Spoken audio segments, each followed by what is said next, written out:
코로나19 신규 확진자는 585명으로 하루 만에 600명 아래로 떨어졌습니다. 주말 검사 건수가 준 여파가 반영된 건데 변이 바이러스가 확산하고 전국적으로 집단 감염이 계속 나오고 있어서 안심할 상황은 아닙니다. 취재자 연결합니다. 신현준 기자. 네, 신현준입니다. 네, 코로나19 확진자 수 주말 건수 감소로 좀 줄었다고요? 네, 오늘 0시 기준 신규 환자는 585명입니다. 전날보다 81명 줄었습니다. 하지만 주말 검사 건수가 준 영향 때문이라 안심하기는 이른 상황입니다. 실제로 최근 한 달 일요일 0시 기준으로 발표되는 신규 확진자 수는 606명에서 564명, 610명, 그리고 오늘 585명으로 500명대 후반에서 600명대 초반을 오르내리고 있습니다. 감염 경로를 보면 국내 발생이 570명, 해외 유입이 15명입니다. 지역별 국내 감염은 서울이 180명, 경기 150명, 인천 12명으로 수도권 환자만 342명입니다. 수도권 밖에선 대구가 57명으로 가장 많았고 충남 24명, 울산 23명, 강원 18명, 경남 17명 등으로 전국 17개 시도 모두에서 신규 환자가 나왔습니다. 코로나19 관련 사망자는 5명이 추가됐습니다. 위중증 환자는 1명이 줄어서 149명입니다. 백신 접종 현황도 나왔는데요. 어제 1차 신규 접종자는 4,900여 명입니다. 누적 379만여 명인데 전체 인구의 7.4%입니다. 2차 신규 접종자는 3만여 명이 늘었습니다. 이런 상황에서 정부는 현재의 거리두기와 5명 이상 사적 모임 금지를 다음 달 13일까지 3주 더 연장하기로 했습니다.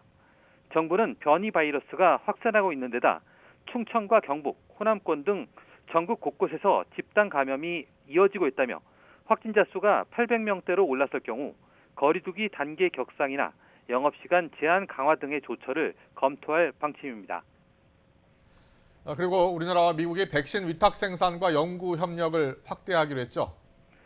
네, 강도태 보건복지부 2차관이 오늘 오전 브리핑에서 밝힌 내용입니다. 한미 두 나라가 포괄적인 한미 글로벌 백신 파트너십 구축에 합의한 건데요. 미국의 백신 개발 기술과 원부자재 공급 능력, 그리고 한국의 바이오 의약품 생산 역량을 결합해 글로벌 백신 생산과 공급을 가속하는 내용입니다. 양국은 이를 위해 과학자와 전문가, 공무원으로 구성된 한미 글로벌 백신 파트너십 전문가 그룹을 조속히 설치하기로 했습니다. 정상회담 기간에 4건의 양해 각서도 체결됐습니다. 먼저 삼성바이오로직스와 모더나사가 코로나 백신 위탁 생산 계약을 맺었습니다. 이를 통해 3분기부터 삼성바이오로직스가 모더나사의 백신 원액을 인체에 투여할 수 있는 형태로 만들어 수억 회분을 전 세계에 공급하게 됩니다. 두 번째로 복지부와 SK바이오사이언스, 노바백스가 백신 개발과 생산에 대한 양해 각서를 체결했는데요. 노바백스와 함께 변이 바이러스 대응을 위한 차세대 백신을 개발하고 SK바이오사이언스 생산시설을 이용한 백신 공급이 이뤄질 전망입니다.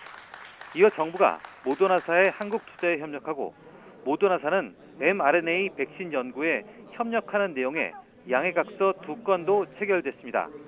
정부는 이번 한미 협력을 바탕으로 한국이 세계적인 백신 생산의 허브로 도약할 계기가 만들어질 것으로 기대하고 있다고 밝혔습니다.